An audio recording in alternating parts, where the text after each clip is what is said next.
Hello and welcome to this episode of That's Interesting. I'm your host, Frank Hart. This show explores things that I find interesting. I hope that you find them interesting too. The guest on this episode is Peter Doherty, KC1HH0, and J Tarentino, AB1II. Peter and Jim are here to talk to us about amateur radio, sometimes called ham radio. Welcome to the show, Peter and Jim. Good to have you here. Yeah, thanks for having us. Thank you so much. Yeah. Great to be here. So what got you interested in amateur radio, and how long have you been doing it? I've known about amateur radio since I can remember. I don't want to tell you how old I am, but I'd say 60 years. My dad was a ham, and growing up, he was always involved in amateur radio in some way. So it was something that I've always known about. Yeah. And back in 2017, my brother and I, we both got our licenses. My dad had long been gone, but it would have been nice to be able to, enjoy the hobby with him. But back in the day, when all throughout our young lives, get your ham license, get your ham license. Yeah. This never seemed like anything to do. The hurdle of learning Morse code was something that seemed to be insurmountable. Yeah. So that requirement's long been abolished as far as having to learn Morse code. It's still used quite extensively, but you don't have to learn it. So the ability to get a license is now just a 35-question exam that covers a lot about safety and procedures and such. So a lot different than what I thought it was going to be, honestly. Yeah. A lot of fun. Yeah. Same for you, Jay. How'd you get involved with it, and how long have you been involved with it? Ever since I was a kid, my parents got me a shortwave radio, and then when I realized there was more to radio than just the AM/FM band, I was an explorer, right? And then eventually that turned into police scanners and just tuning around all the different frequencies and seeing what I could hear. And I did come across ham radio repeaters. Now fast forward many years, and we had a ham person come into our Boy Scout troop and demonstrated it, what he could do with an HT, which is a walkie-talkie, and a repeater. We can get into that later, but he was able to make a phone call through this device. And this is before cell phones and such. This is like in the 80s. It like blew our minds.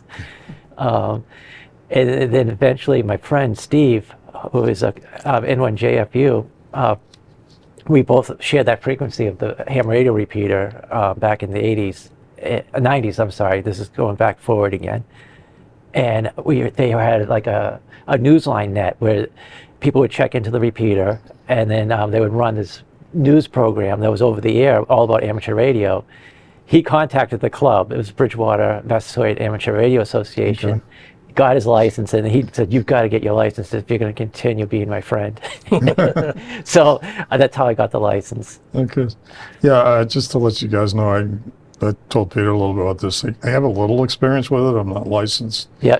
I worked up in northern Greenland, and we had a ham radio shack in the observatory there. We were just north of Thule Air Base, and so we were on weather nets to for Arctic weather over into Hudson Bay area and things like that. So foam patches. Was what that's what we were Jay doing. was referring to, the foam patches. Yeah. So that's what we're doing. So I have a little experience with this, but you guys know a lot more than I do. I don't. That's the thing about the hobby. It's like you don't have. I don't consider myself knowledgeable or in any aspect of. I'm still learning, and that's the wonderful thing about the hobby. Is This for example, moon bounce. Oh, yeah. That's a whole nother part of the hobby some people just devote their whole existence at amateur radio to say that they've been able to bounce a signal off the moon. Yeah.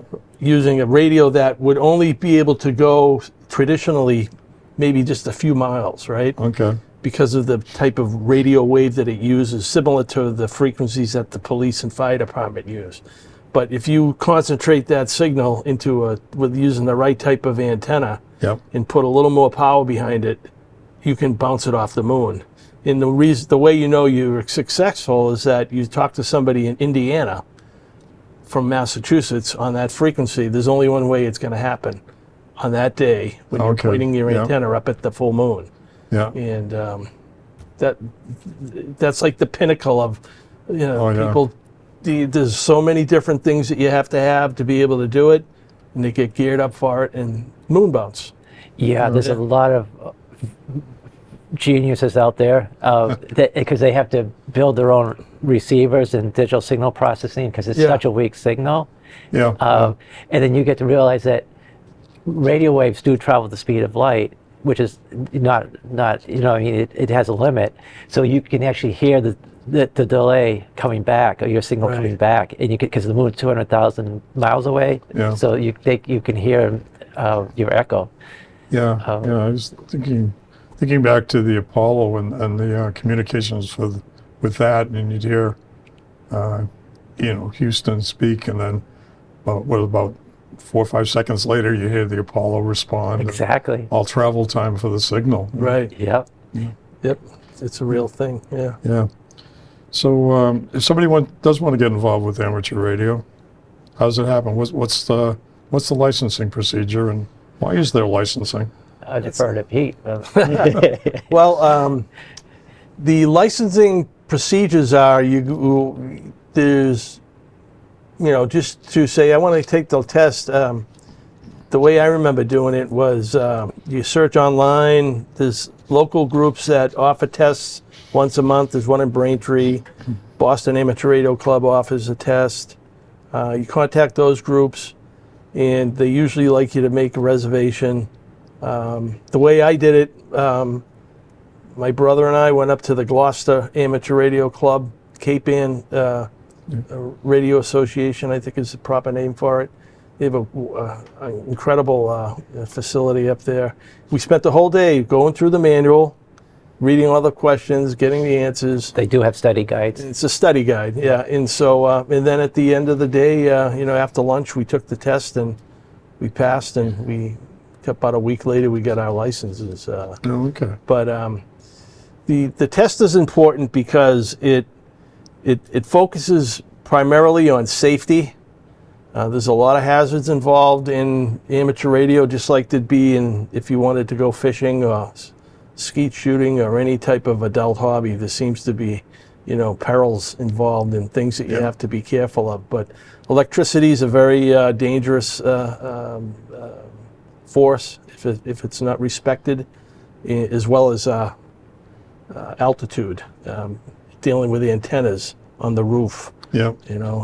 There's unfortunately in the past week or so, a local amateur radio operator passed away from falling off his tower. Oh, wow. So That's terrible. Yeah, and it happens unfortunately too often. So Yeah, and we lost another amateur radio operator doing a portable operation, wasn't aware of the power lines above them. And so like if you're painting your house, same safety rules that apply whether you're carrying a ladder. You have to be just aware of where you are. Everything around you. if you like to kayak, It's life wear a jacket. life jacket. Tell So people where you're going. It's not like it's a big deal as far as like insurmountable things you have to learn.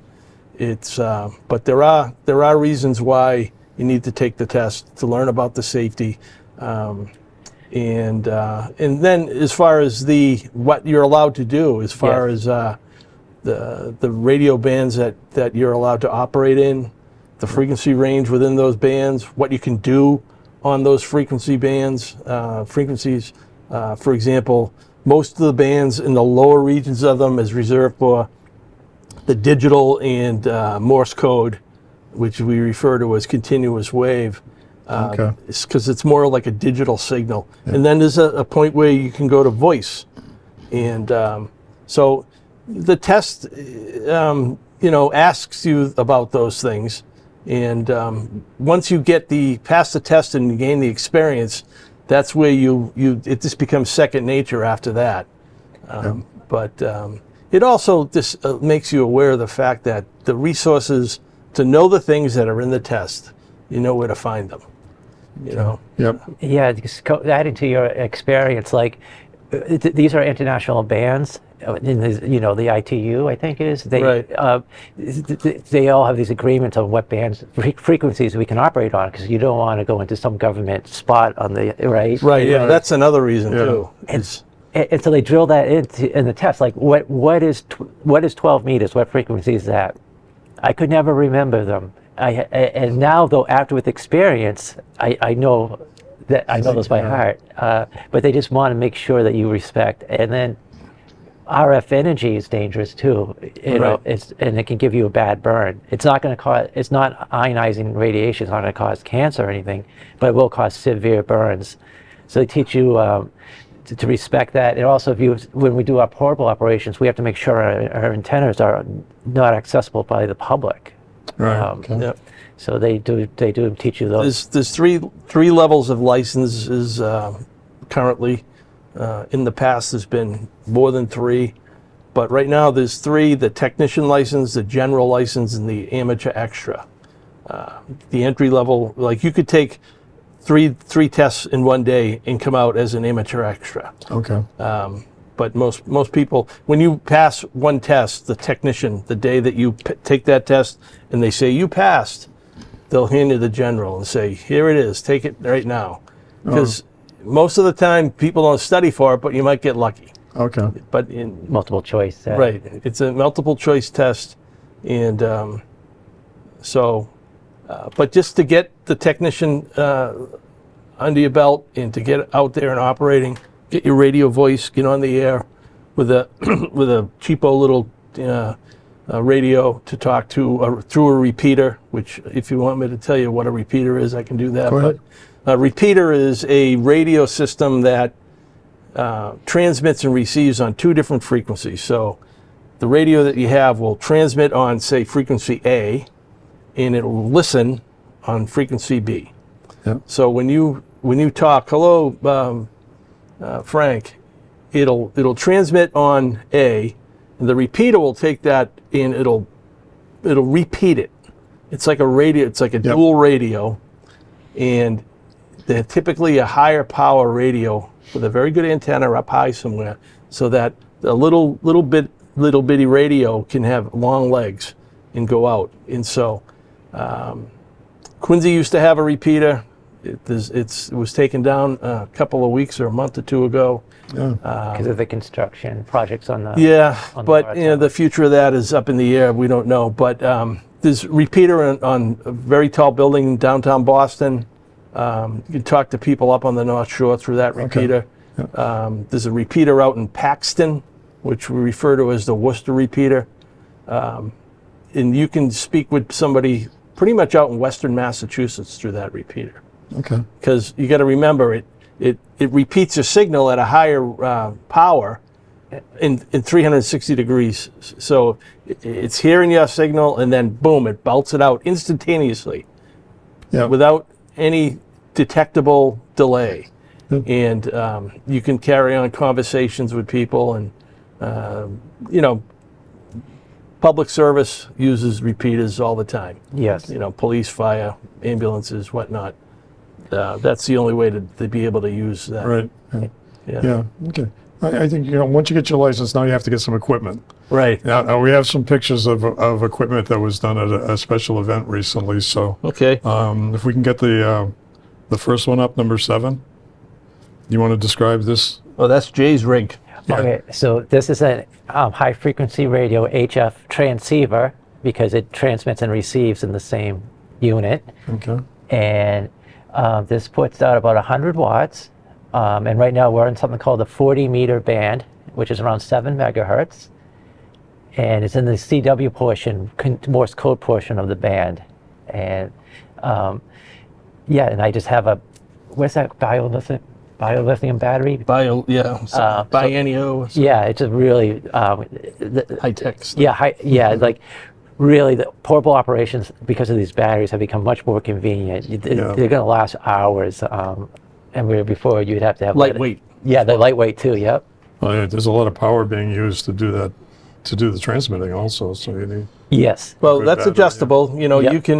You can see, that's another thing that you can do is say, okay, I'm only going to use 5 watts Oh, okay. And if the propagation, if the ionosphere and all the space weather that affects our Earth, if that's in our favor, then you can technically talk over to Europe on 5 watts. Wow. Which, Yeah. I mean? we've done. Yeah. You have that Yeah, with the short CW? drive, With yep. Morse code? Especially Morse code. Yeah, it's Morse code, it's a narrower band beam. Okay. And like think of a lighthouse, how that light really projects. Same thing with that tiny little beep noise you hear. And Dits and dots. yeah.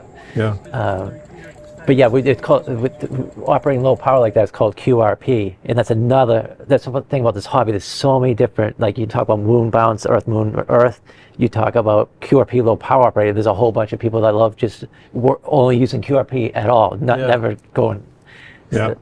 Because it's kind of like a craft in a way, like, you know, being better at building your antennas and stuff like that, or knowing what band to use and what time of day. Yeah, see, the photo you had there of was of the radio. Yeah. And I don't know if you have a picture of Jay's antenna that he had that day, but there's like 3 things that are involved in a radio. There's the radio, then there's your cable, your feed line, and then there's your antenna. So all things being equal, anything that changes will affect your operation, how things work. Unfortunately, I didn't get any pictures of the antennas. So. This is. But it's more than just the radio. You need the antenna. You need the feed line, a longer feed line, a thicker feed line. They all affect the output. There's your setup there. You want to talk about this one? That is my setup that I had on the little special event that we did up at the Granite Museum. What you see there are actually 2 radios. You see the one on the far left. That's a little handy-talkie radio that's really, really cool. And what that one does, you can talk on that with voice. But what that does is it also sends out a signal that uses a system called the Automatic Packet Reporting System, APRS. And one of the geniuses, I would say, involved with amateur radio back in the 90s developed this system. I think he actually was in Hawaii when he did it. But what it does is it sends out a digital signal that includes GPS information, altitude, speed, motion, and all that, where you are. Yep. And it also has the ability to attach little messages as well, like texting. So that signal goes from where I was. I had a little antenna that was taped up to a pole, and that goes over to Cambridge. That signal went over to Cambridge, and it went into the internet. And then from the internet, it gets put onto a map display online, and with that, you can see other stations that are involved in the system. Yep. You You can send text messages to other stations. It's not as advanced and as, if you sent a text message to Jay and Jay's radio wasn't on, then it would be online. He could find it online, but he wouldn't get it in any real time. It wouldn't, when he turned his radio on, it wouldn't come out onto his radio like it does on your phone. Okay. So it's like they're very rudimentary systems involved with amateur radio that people use every day. And there's one on the International Space Station. Right. The What's that? APRS station. Yep. And we've bounced messages to them, and you get a much wider footprint. Sure. Right. They're like a repeater, actually. Yeah, they have a repeater on board and the APRS station. Yeah. Yeah, we have one more picture of another setup that you had there. If we could get that one now. All right. That is a system called System Fusion. And within amateur radio, there's analog signals that they draw and looks like a wave. This system uses a digital signal. And so when you digitize the signal, it allows it to go onto the internet a lot easier. And what happens here is, this is KC1HHK, my brother Paul, and he has a system that will go right from the antenna that you see there in the picture to a Kind of like a hotspot. A hotspot, yeah. It's like a little box that is a radio receiver. From what Paul said, it's that little white That box. little white box, right. Yeah, that's So what happens is that antenna goes to that little white box, and then it goes into the internet. Okay. And on that screen that he has there, he can call up different menus and see who's on. The call sign of the person that is on will be there. And you can talk all over the world on that. Just sitting in a park, Yeah. as long as you have an internet signal, which nowadays is a pretty common thing. Pretty everywhere. Yeah. You can talk all over the place. So Yeah. for the special event, he made more contacts than anybody. Yeah, We had like 27 contacts. Did he? Yeah. Yeah. yeah, because we do rely on the. I guess with classic, it would be we rely on the iron sphere and sure. band conditions. Yeah. And like we were talking earlier about cable, how it's moved to fiber. You know, and you don't really see a lot of over-the-air television signals anymore. It's all gone into the internet. Right. Yeah. During the day, traditionally, radio signals aren't that great. Because the sun's so noisy. Yeah. Oh, yeah. As you're probably aware from. And then there's one band that at night it doesn't work. So, but when that band, the 10-meter band, which is real close to the CB band, when that band is open during the day, you can talk all over the world. It's just amazing. Okay. Yeah. Yeah. I mean, that was my next point we want to talk about is what can you do with amateur radio? And the first thing I had on my list was special events, which we had just I'll talk about special events, and then Jay's going to talk about a program called Parks in the Air. But special events. We have a couple of pictures for this too. Okay. The special events are something with amateur radio where you just there's a couple of ways to do it. We have a special call sign that I have for the Quincy Radio Club, KW1NZE. That's how we pronounce Quincy. And when I got the call sign for the club, I was able to change it to that call sign. It was nobody else who had it. Imagine that, huh? That's good. Yeah. Yeah. So the thing about Quincy is that we have so many unique historical, cultural, and even political firsts, and commercial, Dunkin' Donuts and whatnot. We're able to say, let's do a special event. So why would you want to do a special event? Well, people will answer your call when you have a special event.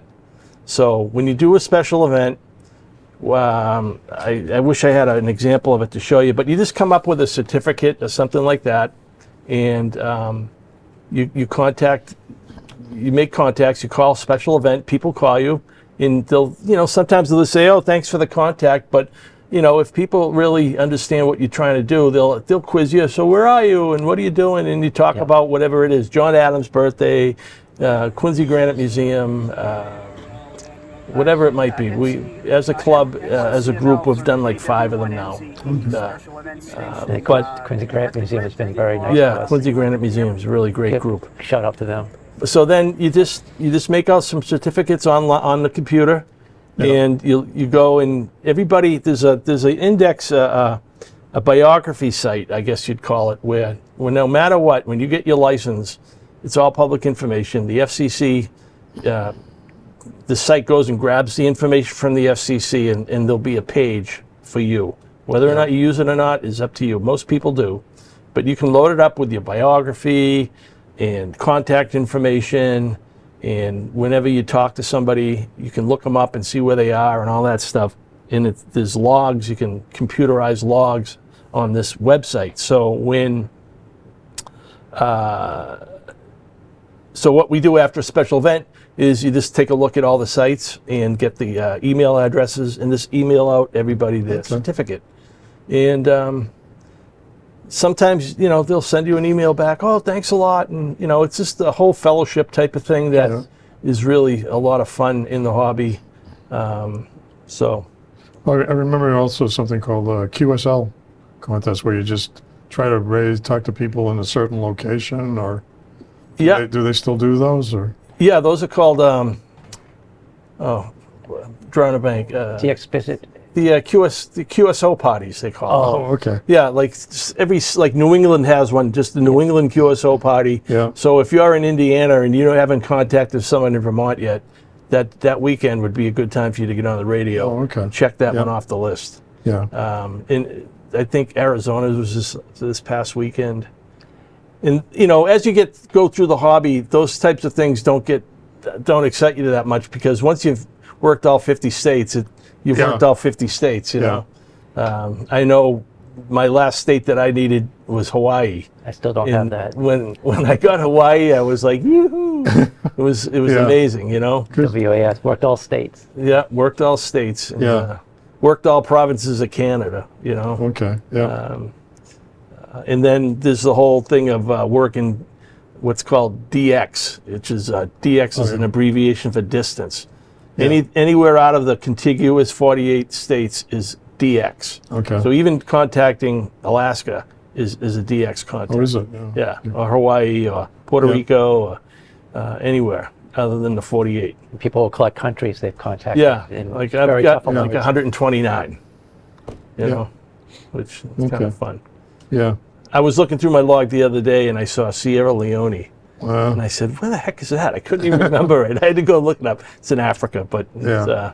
I got it. Yeah. yeah.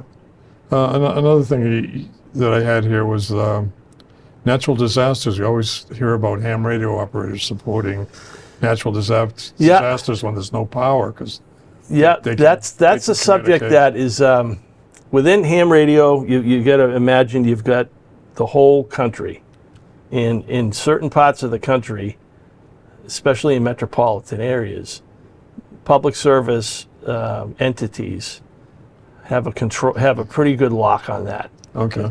as far as being able to provide communications and during a disaster. during a disaster. Yep. But like Cape Cod, for example, Cape Cod has a thing called the Cape Cod Commission. And the Cape Cod Commission has a lot to do with what happens down the Cape with environmental, commercial, and things like that, as far as developing and whatnot. And one of the things that it says is that they have to have emergency communications. Yeah. So what the local ham clubs down the Cape have done is they drill all the time. About 4 times a year, they have about every season they have a drill. It's usually on a Saturday morning, and they pull out the gear and they communicate with one another, and they set up a shelter. They'll go to a shelter location and set up, and they really do actually do it. Yeah. And so that's where the local government, because of that Cape Cod Commission edict, says we need you to do this. So they're there to communicate. They're not there to dictate any policy. It's just whatever agency might be involved with the amateur radio, they're speaking for them. When they push the microphone and talk, Yep. they're talking for the police chief, or they're talking for the power company, or Okay. whoever they might be with. You know what I mean? Yep. They're talking from a shelter, from the person that's running the shelter. It's not the ham radio operator that's just Right, talking yeah. about whatever they want to talk about. Yeah. And it's either by voice or by written radiogram. It's kind of the whole idea when this whole thing started back in 1914. They started a group, a guy named Hiram Percy Maxim. He was involved with a lot of inventions, and he was kind of a very wealthy guy, and he had a lot of time and energy on his hands, and he had a lot to do with firearms and electric cars and radio. And he started the American Radio Relay League because he realized that to get a message with the technology that they had at that time to one side of the country meant it had to be relayed. Oh, okay. So they would send that message. They'd find a station from Boston to say, New York, and they'd want to send a message down to Florida. The guy in New York would take the message all by Morse code, and then they would get together on another time, and he'd send it even further south. They relayed it. Yeah. And by joining this league, it made them aware of who you were and that you wanted to do this and get involved in this type of activity. This is back in the like I said, early 1900s. Yeah. So, but nowadays we practice for that. We practice the relay of messages. It's something that again, it's just a thing that a lot of hams like to do. Right. And there's an art in using the phonetics, Alpha Bravo 1 India India, in understanding what they are, and Kilo Charlie 1 Hotel Oscar. That's when those types of things are said over the air, so that the other station understands. They're expecting to hear those words when they're talking call signs. Building up a discipline. Yeah. So emergency radio communications isn't universal, but in some places it's used, in some places Okay, good to know. Jay, you brought a book, a magazine with you. You want to talk about that now? Or? Well, Frank, I was trying to recruit you into the hobby, but this is the journal of the ARRL that Peter was just talking about, and in here is basically articles about the hobby. They mentioned there's a list of special event stations that are going to be up for the month. Yep. A And lot of ads. Ads like the new gear, right? Different antenna designs, product reviews, and in general DX news, what's the propagation going to look like for the next? What's the sun doing right now? Is it causing a lot of chaos with the with solar flares? The real wealthy people that are involved in this hobby, they'll go on what is called DX positions. Yeah. And they'll self-fund it. Maybe they'll get some donations from some of these radio companies, but they'll get on a boat and they'll go to what's the one? They'll go to like a rare island, Yeah. like this thing called islands on the air. Yeah. And like they'll go to some. But they don't even need to do that. It's what's the one down in the South Pacific, South Atlantic? I don't know, but like Baker Island, for example, out in the Pacific, it's closed. You can't go there. You need a permit. It's about the size of a football field. That's about it. And it's out in the middle of nowhere. So the whole process of applying for a permit, telling them why you want to go there, it's at a specific place on Earth where no radio transmissions come from. Yeah. So to be able to go there and work stations all over the world, that's people want to be able to do that. It's called a pile up. Yeah. It's just insane. If you ever like tune around and like he'll So information about DX positions is in that magazine. Yeah. Okay. And there's all kinds of other resources for that as well. But that's the monthly journal that comes out every month, and a lot of good stuff. They advocate for us. Go ahead. No, go ahead. Oh, they advocate for us. They try to keep the spectrum. We have a lot of competing things where people, technology companies want to use portions of our band for like RFIDs and stuff like that. Yeah. They'll advocate, no, please keep this open for amateur radio use. Right. And so Amateur radio has how many bands? Like 20, something like that. Yeah. Some of them are really, high tech, ultra high, not ultra high, but like gigahertz and stuff like that. Yep. But you can go there, you can experiment and use those with even the technician license. Yes. Some of those bands are available to them, and it's real high tech stuff.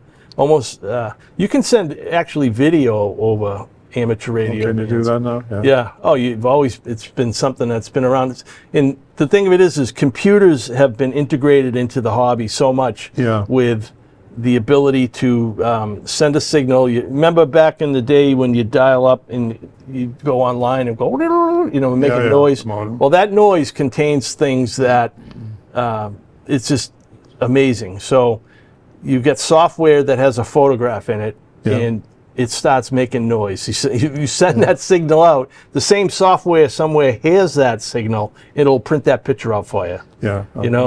I say they can do that now because my experience with it was 50 years ago. So just for a short time. So things have changed a lot, I'm sure. It's not the technology of today. The baud rates are low and on all those types of things, but and they keep it that way for a reason, because you're never going to be able to. It's a hobby. Yeah. It's something to have fun with. It's not a commercial entity. It's not. We can't take money for it or do business, and that's kind of goes back to licensing. So we're happy with the slow just to be able to do it is amazing. Yes. The International Space Station. This is something that you don't even need to be a ham radio operator to do.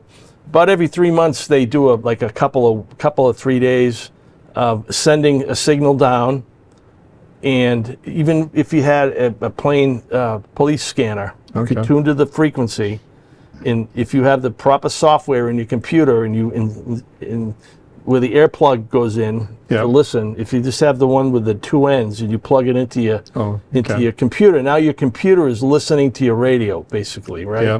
So when the International Space Station flies over, and it starts, and it just plays out an image on like a loop, you know. So all of a sudden, it starts Yeah. making a crazy noise. The software hears it, and it starts printing the image out for you. And it's usually a bunch of astronauts sitting around like this, or Yeah. a spaceship, or something like I that. suppose for it.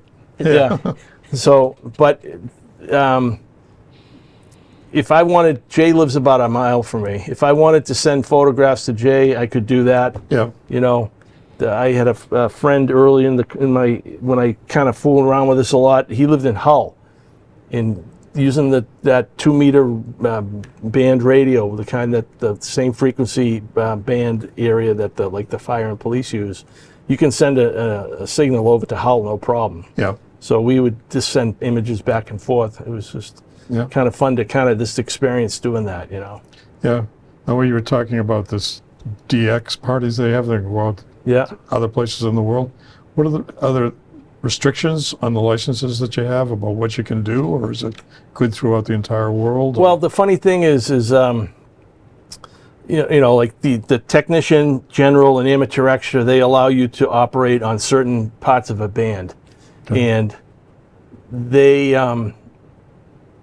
other countries might have different part of the band that we can't operate on at all, or their higher class, whatever they may call it, A, B, or C, you know, or D, how many license categories they have, can operate on parts of bands that we can't. But as so far as like higher bands, too. reciprocity, if Jay's an amateur extra, if he can pretty much go to any country in the world and operate in that country unrestricted. I'm a general, I couldn't. I might not even be able to operate with my general. That country wouldn't recognize my license. They have You know. reciprocal license agreements, Yeah. and there's a list that this organization puts on, so you can say like, oh, I can go to this country and my Operate license on these bands, Okay. yeah. but you need to do the paperwork ahead of time. And you could travel there and operate with a temporary call sign. Oh, okay. Yeah. Yep. But the other restrictions may be power levels. We can only use 1.5 kilowatts of power on certain bands. Yeah. Yeah. 1,500 watts. So, Yep. but like most radios, like the radios that you saw in the photographs, that little one on the left, that's only does 5 watts. The one that Paul had, that was 5 watts or 50 watts. Yeah. The other radio that I had on my table, that one did 100 watts. Actually, well, yeah, 100 watts. And Jay's did 100. Yeah, but we dial it down to save battery. And Okay. Yeah. Okay. Well, that's about all that I have for now. You guys want to add anything We'll else? talk about parks in the air. Yeah. oh, okay, thanks. Yeah. So what's really given the hobby a really great boost is this program called Parks on the Air. And it's basically an award system that's online, but it's like just kind of like everyone gets a reward type of thing. It doesn't really count towards anything, but it's fun. So Yeah. basically, all the parks, a lot of parks across the world are in this database of Parks on the Air, and Federal and state parks. yeah. So you go to a park, you have a park number, and you announce on the spotting page, which is a phone app. You say, I'm at this park at this frequency using this mode, and believe it or not, people will actually try to hunt you. Do that. Yes, they want that contact. So the operator that's in the park, he's the activator. Yes. Okay. And then anybody that calls him is called a hunter. So, for example, Quincy Shore Reservation, Yep. that's a huge park. But Jay and I have our little separate places that we go to. And Yeah. so you go to that park and you, like Jay said, you go online and you spot yourself and you just start calling. And people start calling you back. Yep. But that's the thing.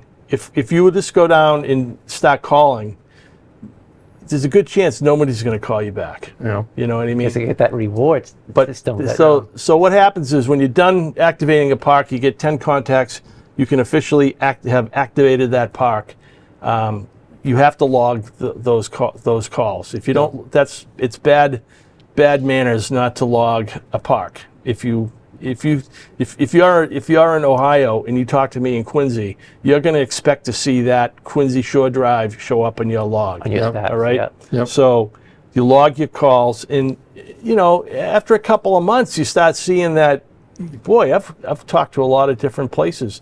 Right. I just got Colombia the other night, and that will make 30 countries that I've talked to people in parks in. Oh, in parks. Including the yeah. United States, yeah. Yeah. So And I think that's why it's given a healthy boost to the hobby, because not only a lot of traditional amateur people are inside their houses, right? Right. Yeah. Just get this out hiking. You don't really have to hike. You can do it from the parking lot. But I like to hike into a spot Okay. far away from the public because they are curious. Sure. And they get worried, or sometimes like, is this the Wi-Fi? Right? yeah, But it like you said, if you just did it with this program parks in the air, no one would want to talk to you. Really, Yeah. unless they're real enthusiasts. But because people get to collect these points, if you will, and they get like little PDF certificates. Yep. Like I hunted 700 parks or something like that. So and the exchange is really brief. We just change signal report and the state, Yeah. and that's it. And it really got my Morse code chops up.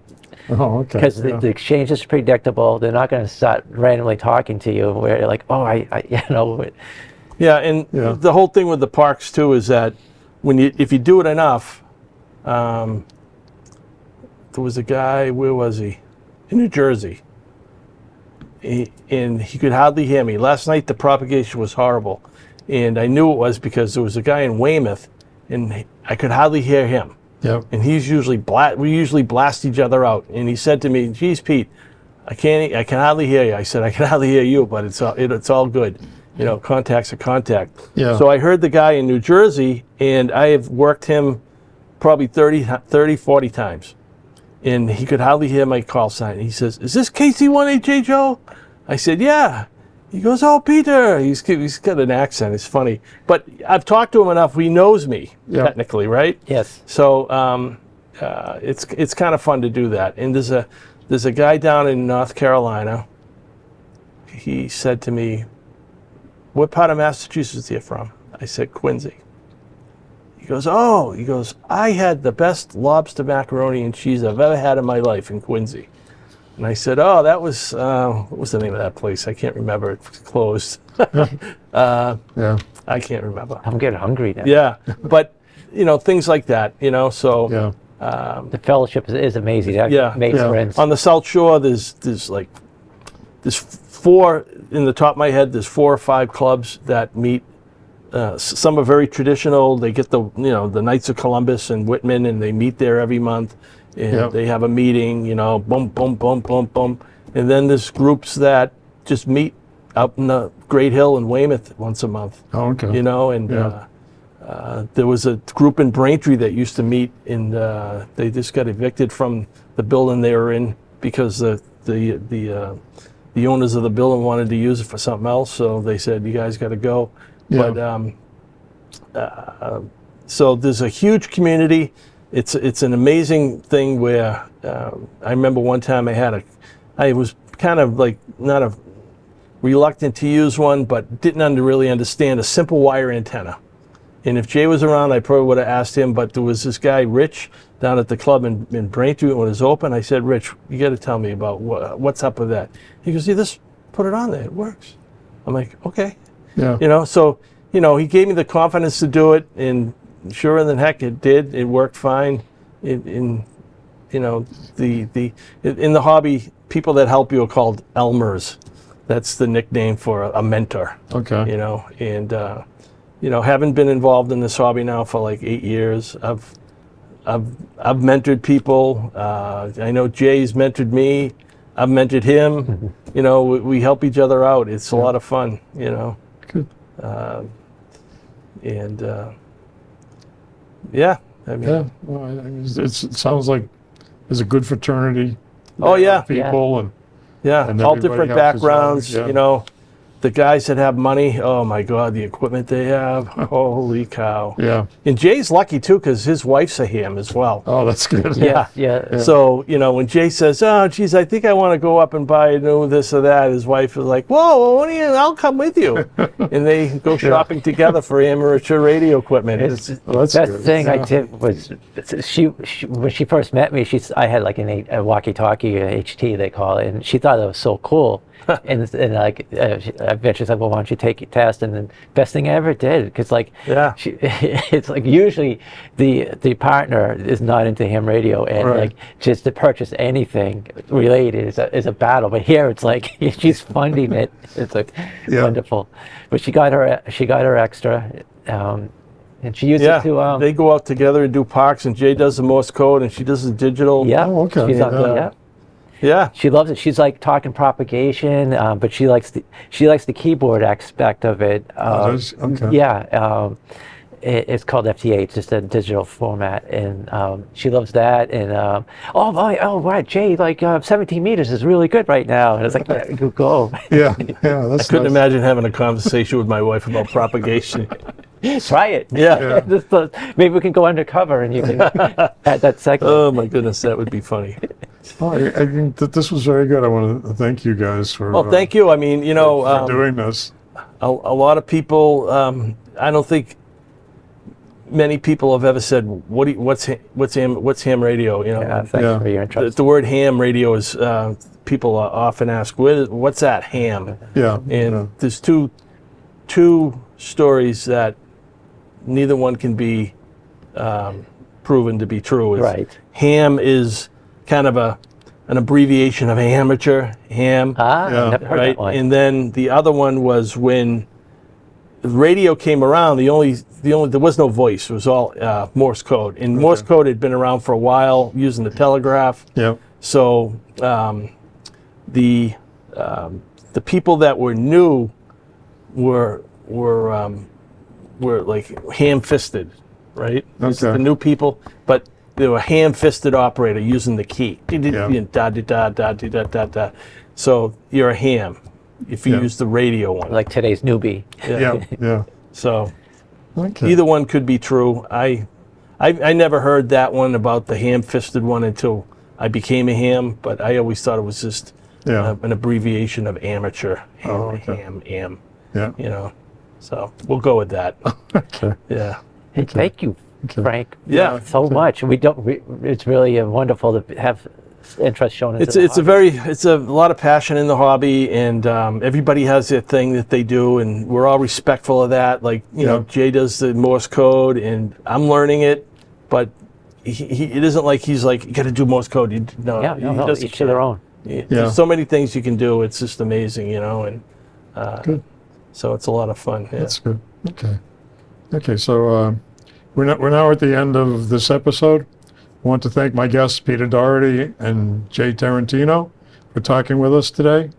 Thank you for watching this episode, and I hope you stay interested. Thanks, guys. This was Thank good. you very much. All right, good. Yeah. Cheers.